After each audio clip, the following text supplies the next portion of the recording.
So we'll jump straight into footballing world. Euro 2020 is here. We have about 43 days away from the Olympic as well, which is a good one. At least we'll see all the dancers, the runners, the swimmers. Um, Mofa came eighth in the race on Saturday, making his potential appearance at the Tokyo Olympics in doubt. Maybe he would still be able to do that based on integrity, or should I say, oh sorry, pedigree, or based on being a wild card. Anyways, from there we just jump into the football world and we start from Euro 2020. Euro 2020 was supposed to take place last year because of COVID and because Europa, UEFA wants to make money. They don't want to lose money, so they shifted the tournament to this year, which is a good one. We'll not be watching our prestigious Premier League, the in oh god, for the lack of words, the non-athletic Syria. I know someone will talk now. Um, I take umbrage to that. I take full umbrage to that. anyways, to I the take full umbrage to that, please. to the Syria, and of Come on. course the flair, and the sexy football of Spanish league. But then and again, we're here with the Euro Cup. The Euro Cup. We'll start with a couple of things. I'd like to start with England. uh, four four right backs and the rest. That was the point of discussion. I don't know why people keep talking about England. It's not like they're going to do anything in the tournament. But then and again, you never can tell. This is not 1966, anyways. So where they won the World Cup dubiously, coming off that goal that never went in, and Germany had their revenge in 2006. Anyways, I'm not a big fan of England. I don't know if you guys want to talk about England. If you want to, the floor is all yours. I don't have any question for you on England. But Kachi, if you want to talk to, I Wale, if you want to, it's a, fine. a quick, just quick set of fun facts for our Yeah. listeners. Uh-huh. Uh, the format for this year's Euro 2020, even though it's holding in 2021, is a bit different from usual. Uh-huh. Um, we have 11 venues spread across 11 different European countries, Yeah. which is going to give it a feel of a Champions League. Champions League. I Yeah. think it's something UEFA is experimenting rather than have one country host, Host. especially with the whole economic impact of Yeah. COVID. Uh-huh. It's better when a team can make logistics for 4 or 5 games as Uh-huh. against 68 games. So Yeah. it's going to be interesting. Don't be surprised. Baku in Azerbaijan will host a game. Mm-hmm. London, Yeah. several games will be hosted in Berlin. 11 Yep. different cities. Yep. Yeah, in Berlin as well. So that's one And I fun fact. Kachi, and another thing is the idea was actually in place before COVID-19. COVID. I think That's if you look correct. at countries like Greece, Uh-huh. after hosting the Olympics, the country actually find themselves in a Went lot into of financial mess yeah. as a result of the capital expenditure Hosted that tournament. incurred Yeah. in order to host So that who's the competition, tournament? and most of those assets were probably not put into use after that competition. So that was the idea behind all these things, and it gives smaller nations too chances to host some few games. And the good thing about Europe is virtually the whole of Western Europe is connected via train, so Yeah. it's easy for them to move around. So it's, for me, I think I'm actually excited about the format. It's something that I'm actually looking forward to see. Okay. I don't know, maybe by way of choice or maybe by way of deceit, you guys decide to ignore what I said. That if you want to talk about England, No, so I that was means going to come back to that. no, no, no, no, no, no. The chance is gone, Kachi. The gas is gone. Let's keep the analysis of the good teams that are coming to the Euro Cup. We'll Well, start. England is a decent team. Come on. Yeah, they are. We'll get to them, of course. We'll get to them. I just don't want, there was so much ulabalu about, oh, they took 4 right backs. Lingard is not in the team, and Sterling does not deserve to be in the team. Blah blah blah blah blah. Is Harry Kane is going to? I don't know why do I have talked about them so much. Anyways, we'll start with the Italian team. They have a perennial winner in their coach, Robert Mancini. If you look at their team, looks like, okay, this is just an average team. It's no. How do I put it? No big name, so to speak. The big name. Yeah, outside the Italian league. Yeah. Those days they will have guys like Filippo Inzaghi, Roberto Baggio. There's actually a show, or should I say a movie on Roberto Baggio on Netflix. I would advise or recommend for our fans to watch it on Netflix. A very nice one. Those days they will have Massaro, Donadoni. Look at the name here. Costa Curta, Exactly. Martini, Yeah, Andres Pello and the rest. But looking at the team here, looking at the attacker, you're seeing Bellotti, Ciro Immobile. Does not be able Ciro Immobile. Yeah, does not been able to cut it at additional level up to that degree. Olale, I'm going to start with you. If we are to look at how well they'll perform in the championship, they are always one of the names on the list, whether you like it or not. It's written, it's an unwritten law. Italy might not have the best team, but somehow they'll get to the semifinals or finals of championship. Yeah. How much will you rate them for this championship? And Bonucci and Chiellini are in this team. Are they supposed to be in this team, or we should be looking beyond them? Olale, I'll start with you. Well, I think when you are going to a major competition like this, you need a blend of experience and youth at times. Yeah. And like you rightly said, one thing is guaranteed about Italian squad when they go to major competition like this, they will certainly show up. Although things have changed a little bit since they won the World Cup in 2006, they've actually had some mixed results in subsequent competition. 2008 Euro Cup, I think they crashed out in the quarterfinal, losing to Spain. The next World Cup, which was 2010 in South Africa, they lost in the group stage. 2012, they came to the Euros. Surprisingly, they got to the finals. 2014, they crashed out in the first round of the World Cup again, despite beating England in the first game. 2018, what do you call it? The 2016 Euros, I think they got to the quarterfinals before losing to Germany. The one Conte took them to. So it's actually been a mixed result since that 2006 success. But I will probably take us back to Euro 2000. Yeah. The Italian squad that went to Euro 2000 was majorly unknown like this. Outside Alexander Del Piero, who most of us were expecting him to start playing behind the lone striker like the Italians like to play. Virtually most of those boys were on loan, from Francesco Totti to Marco Di Vaio to a lot of the players that had success during that competition. Massimo Toldo, the Nesta of this world, Fabio Cannavaro. Those guys were relatively unknown, except you are a very big follower of Italian football.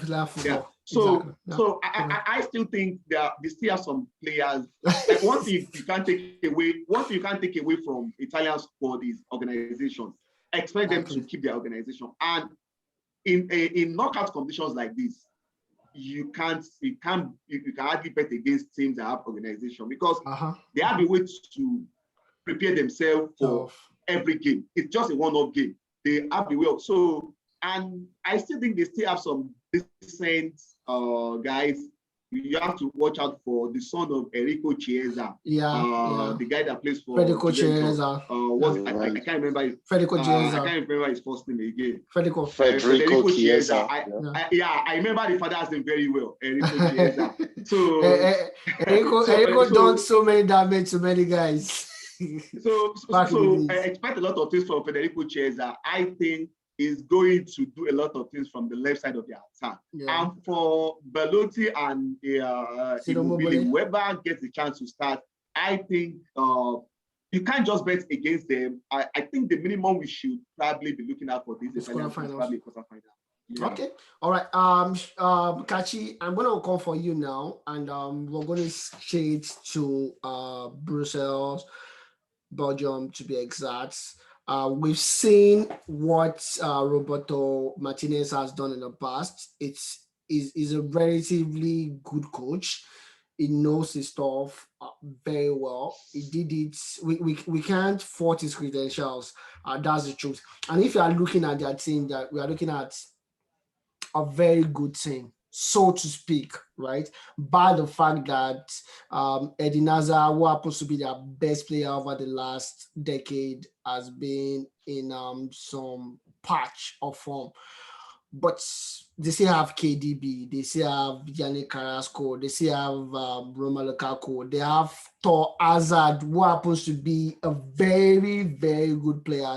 A very, very good player. The defense might not look so sumptuous when you still consider they have Thomas Vermaelen, Toby Alderweireld, and Jan Vertonghen in their defense. So the defense does not look so good, if you ask me. Those guys bring experience, but with the level of football right now, do you think they'll be able to cut it going to the Euro Cup? The attack and the midfield is wonderful. No doubt about that. We still have someone like Talisman, we still have Dennis Perrat of Leicester City in the team as well. We have Dries Mertens of Napoli, It's not a bad team overall, but my concern is the defense. Your thoughts for Belgium? It will always be a cause of concern for Belgium, and when I say it, I mean the defense, because the way the team is constructed, they have, unlike the Italian, that are really very solid at the back, and then they can put a bit of unknowns in the middle and the attacking forward. The Belgians, on the other hand, have a glut of offensive talent, and if I would say a decent blend of experience and youth to borrow Wale's word. Toby Alderweireld is still there. Let's not forget Thomas Meunier is also still there as well. Yeah. I think they are going to be like the Brazilian team of the past, because let's not forget that this is the team ranked world #1 right now, according to FIFA. 100%. So FIFA has no worries about that. I think they are going to remind you of the Brazilian Samba team of 1982, probably the best Brazilian team never to have won the World Cup. Yeah. And what I mean is that they believe that if you score 3 against us, we can score 4. So they just believe that they have enough attacking talent or more than you. So they're not really going to worry so much going into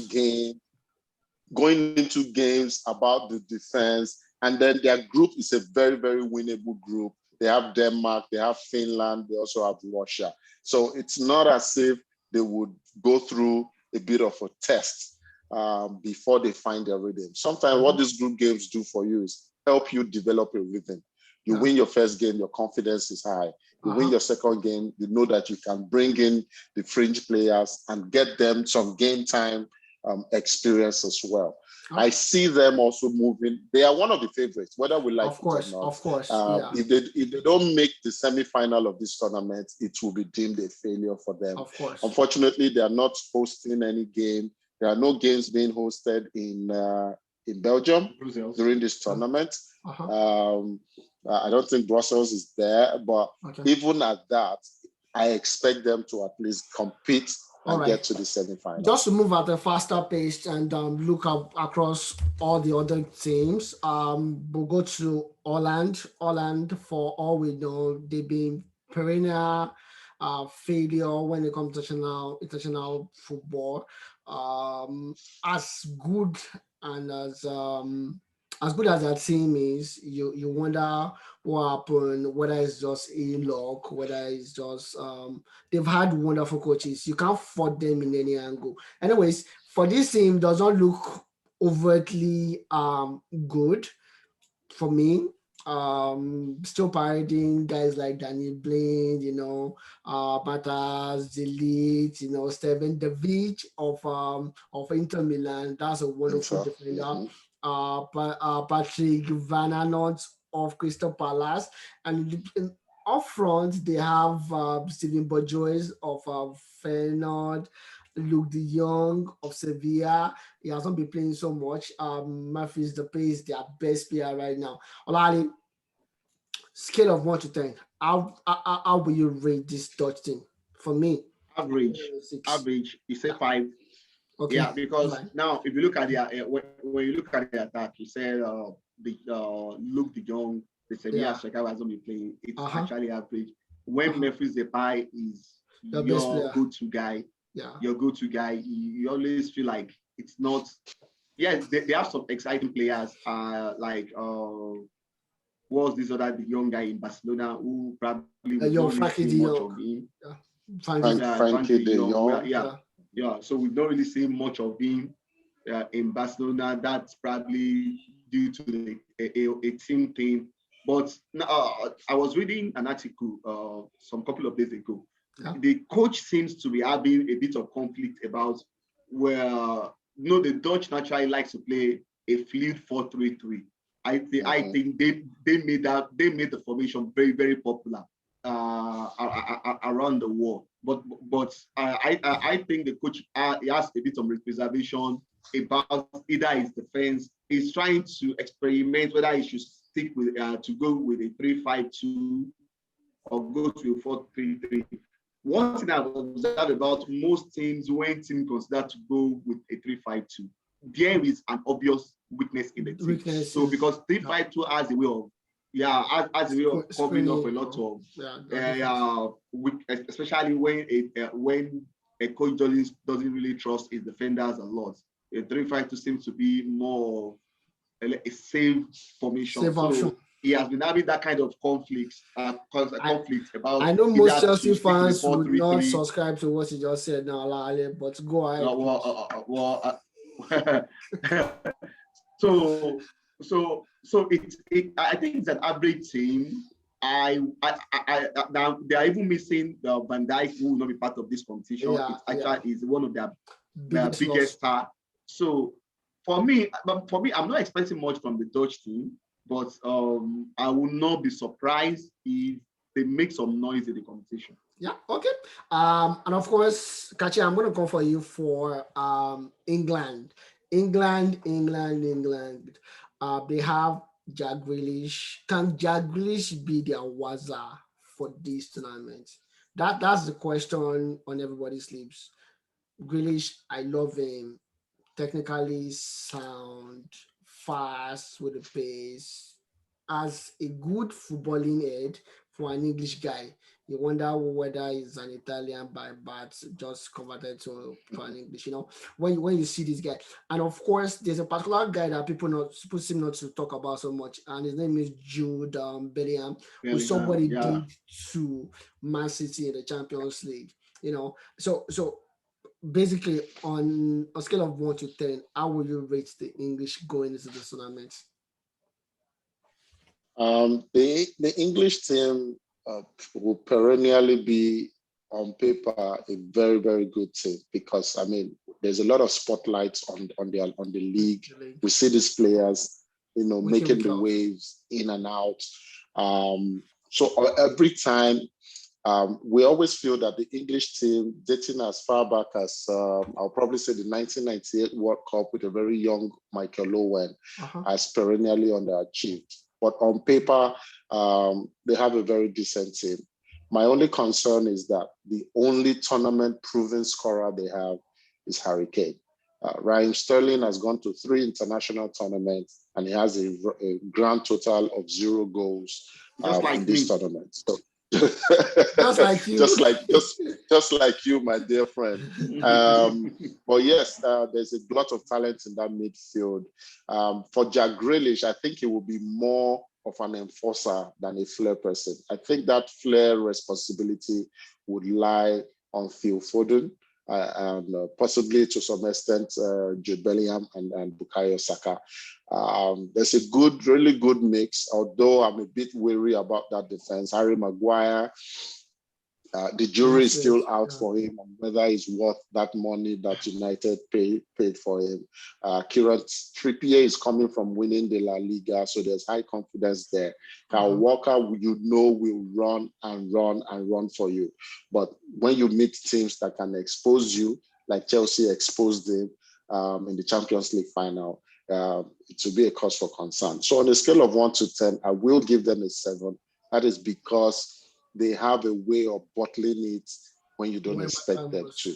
If they don't make the semi-final, this will be a failure. Okay. Yeah. Before you leave. Oh, okay. Go ahead. Now, I think I have 1 or 2 things to add to the English about the English team. I think if you look at the English squad, I think my greatest question will be how brave is Gareth Southgate is going to be, because he has a lot of, let me say, players who could actually make a difference. But look at most of them, they are young. Is he going to be brave enough to play them? And how is he going to, because they have, if you look at the mixture of players they have, you should probably be confident about their chances. But my major concern is getting the right mix. The right mix that can give you the right balance, it's from the look of things, it looks like it might be going for safety first, based on the players, based on the players he has invited or he has chosen, and looking at the number of fullbacks in that squad, you might be seeing a 3-5-2, which most likely. Which I think they might probably struggle to create chances, or they will struggle to fit in most of their attacking talents, because technically when you play 3-5-2, let's be sincere with ourselves, playing 5 defenders, and 5 defenders.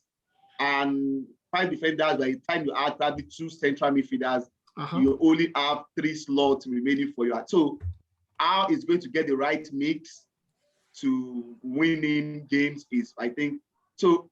Is he going to be brave enough to take the risk?